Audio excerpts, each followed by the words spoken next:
বোনেরা এবং উপস্থিত মা ও দাদা এবং ছোট্ট ছোট্ট স্নেহের ভাই ও বোনেরা, সবাইকে যথাযোগ্য সম্মান জানিয়ে এবং সর্বাপেক্ষা যার ঐকান্তিক প্রচেষ্টায় আজকের আমরা এখানে এসে আপনাদের কাছে যে টেবিলগুলো দান করছি, তিনি হচ্ছেন যার অক্লান্ত পরিশ্রমে তিনি হচ্ছেন ইন্টিগ্রেটেড ডেভেলপমেন্ট সোসাইটির যিনি সবচেয়ে খ্যাতি সম্পন্ন ব্যক্তি, তিনি হচ্ছেন সুবিমল করণ মহাশয়। বিশ্বকাপের মাত্রা থেকে বাচ্চাদের জন্য কিছু ডেভেলপমেন্ট যাতে করা যায়, তো সেই জন্য আমাদের এই প্রোগ্রাম, এই জন্য আমরা 4টে টেবিল দিয়েছিলাম। এটা আমাদের না, আপনাদের সিডিও স্যার ঠিক করে দিয়েছিলেন কোথায় কোথায় দিতে হবে। আমরা জাস্ট এখানে ব্রাহ্মণ অঞ্চলে 3টে সেন্টার 10টা, পাথরঘাটা 3টে সেন্টারে 12টা, এই দিয়েছি। ছোট্ট শুরু করলাম, দেখা যাক কি করা যায়। চেষ্টা আমাদের মাথায় আছে। সবাইকে ধন্যবাদ। আপনারা বাচ্চাদের এখানে পাঠাবেন, বাচ্চাদের লক্ষ্য নজর রাখবেন।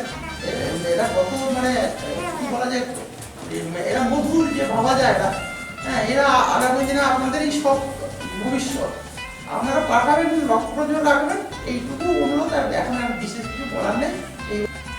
আজকে যে সভাটা হয়েছে, সেই আমাদের অর্গানাইজেশন থেকে যে টুলগুলো দেওয়া হয়েছে, সেটা হচ্ছে বাচ্চাদের কথা ভেবে।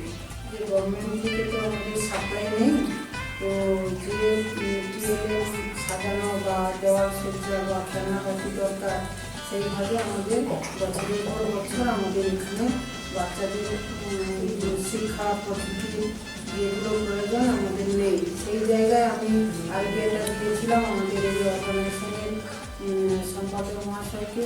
উনি হচ্ছে প্রপোজালটা রেখেছেন এবং মানবিকতা বা বাচ্চাদের কথা ভেবে উনি অক্লান্ত পরিশ্রম করেন।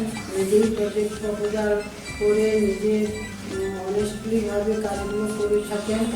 সম্পাদক মহাশয় উপস্থিত আছেন, এই অর্গানাইজেশনের অন্যান্য সদস্য উপস্থিত আছেন, আমাদের পাথর প্রতিমা অঞ্চলের সুপারভাইজার দিদি, এই অঙ্গনওয়াড়ি সেন্টারের কর্মী দিদি, সহায়িকা দিদি এবং সমস্ত অভিভাবক, সবাইকে ধন্যবাদ জানাই, যথাযোগ্য স্থানে সম্মান জানাই এবং উপস্থিত শিশুদের অনেক গভীর ভালোবাসা জানাই। তো এই যে আমাদের এই সেন্টারটা এখনো পর্যন্ত শিশু আলো হিসাবে বিবেচিত হয়নি, তো তার জন্য আপনারা জানেন না যে 4টে টেবিল কি কাজে ব্যবহার করা হবে, যেটা বন্দনাজি অনেকটাই বলে দিয়েছেন যে এই টেবিলগুলোর কাজ কি। এই টেবিলগুলো আমরা 4টে কর্নার সাজাবো এই সেন্টারে এবং 4টি কর্নারে 4 রকমের জিনিস থাকবে, যেটা বন্দনাজি আলোচনা করেছেন। এবং এটার বিষয়ে আমার আরো অনেক বক্তব্য আছে আপনাদের কাছে, যেটা আজকে বলে আমি সময় নষ্ট করবো না। আমি একদিন আপনাদের সাথে বসবো।